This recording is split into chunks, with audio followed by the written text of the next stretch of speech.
ఓం శ్రీ గురుభ్యో నమః. ఓం శ్రీ మహాగణాధిపతయే నమః. ఓం శ్రీ సరస్వత్యై నమః. అందరికీ నమస్కారం. భరత భూమి పవిత్రమైన పుణ్యభూమి.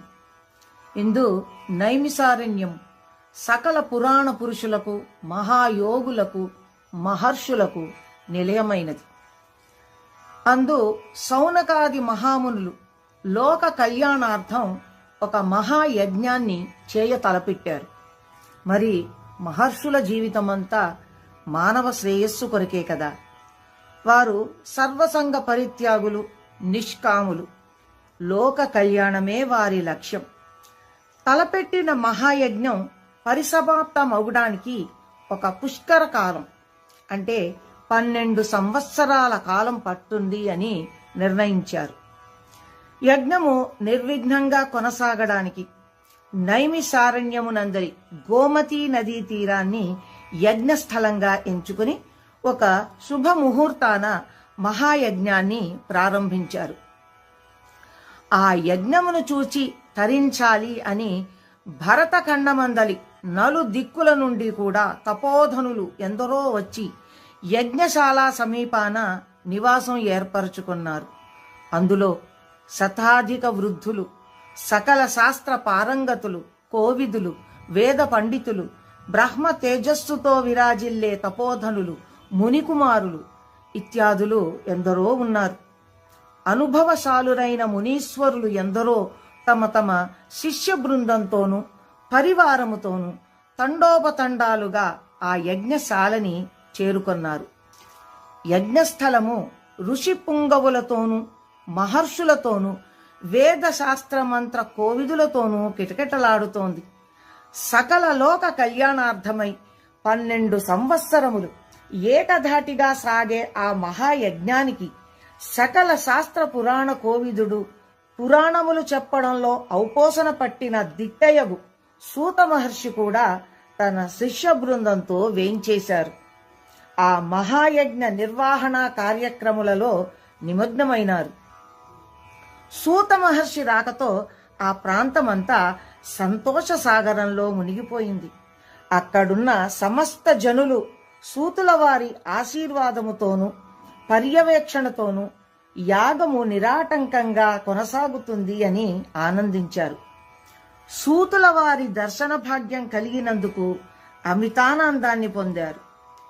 సూత మహర్షి వేదశాస్త్ర ఇతిహాసాది సమస్త విద్యలందు కూడా ఆరితేరిన పండితోత్తముడు. సకల శాస్త్రములు ఆమూలాగ్రముగా తెలిసిన మహానుభావుడు.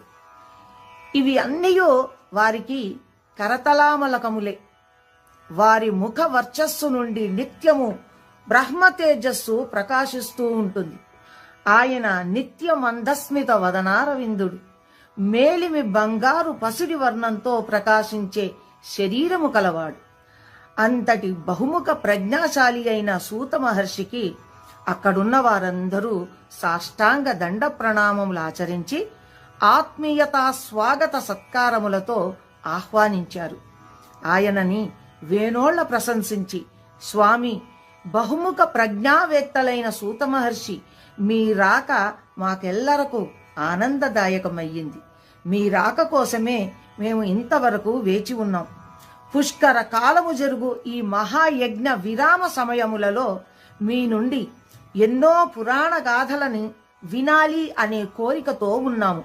మమ్ములను ఆశీర్వదించి మా అభీష్టం నెరవేర్చండి అని మునిపుంగవులందరూ ముక్త కంఠంతో వేడుకొన్నారు.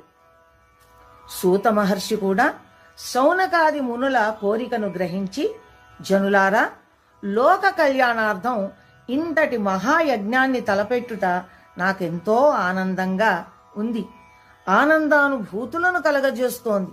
మీరు చేస్తున్న ఈ మహాయజ్ఞ పుణ్యకార్యం ఎంతో శ్లాఘనీయమైంది. పైగా యజ్ఞ విరామ సమయములలో నా నుండి మీరు పురాణ గాథలని వినవలెను అనే కోరిక మిక్కిలి అభినందనీయం. పుణ్యకార్యములందు పురాణ ప్రవచనములు చెయ్యడం మిక్కిలి పుణ్యదాయకం. మిమ్ములనందరినీ నా శక్తి కొలది పురాణ ప్రవచనములు చేసి తృప్తిపరచగలను. అదే నా విద్యుక్త ధర్మం. కావున తప్పక మీ కోరిక నెరవేర్స్తాను అని సెలవిచ్చారు.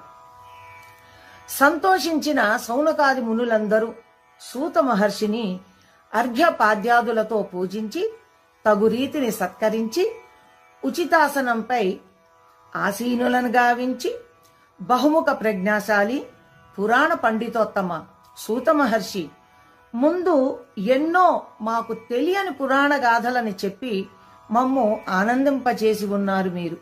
మీ ద్వారా మేము అనేక ఇతిహాస రహస్యములని అందలి సారముని గ్రహించాము.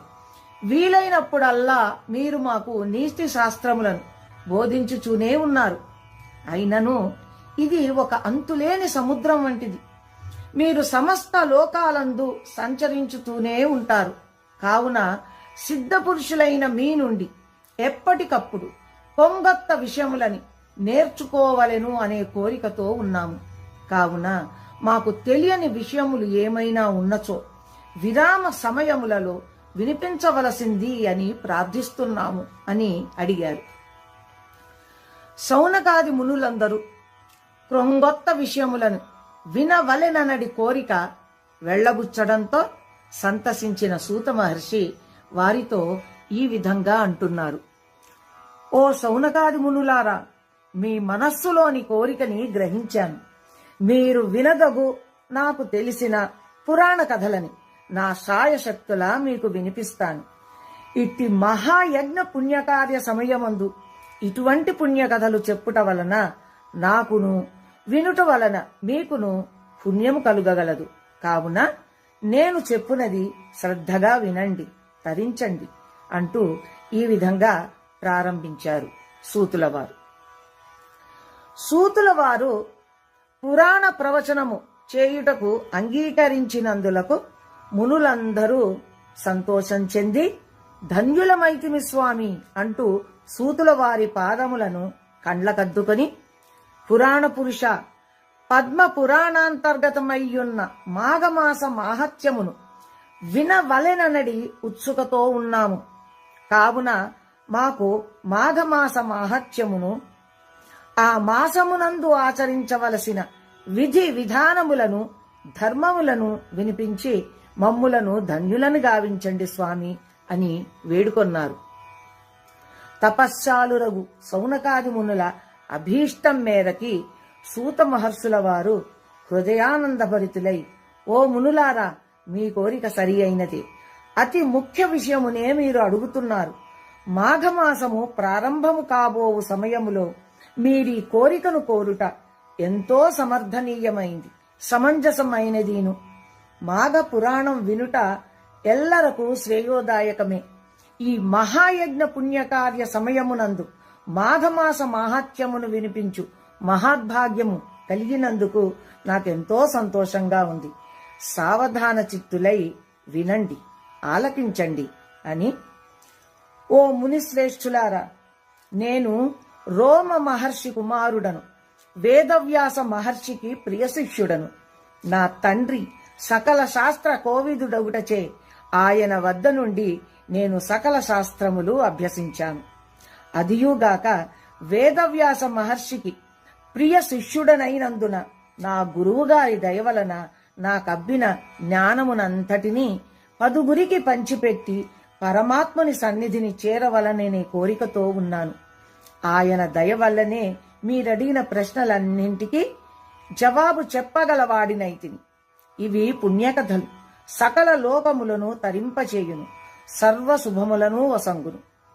పూర్వము మీరు అడిగినట్లే వశిష్ఠ మహర్షుల వారిని దిలీప మహారాజు మాఘమాస మాహత్యమును వివరించమని కోరాడు.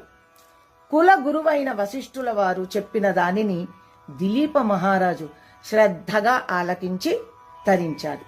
దానినే మీకిప్పుడు చెప్పబోతున్నాను, విని తరించండి అన్నాడు సూత మహర్షి. ఇంతటితో మాఘ పురాణం మొదటి రోజు పారాయణం పూర్తయింది. తిరిగి రేపటి పారాయణంలో కలుసుకుందాం.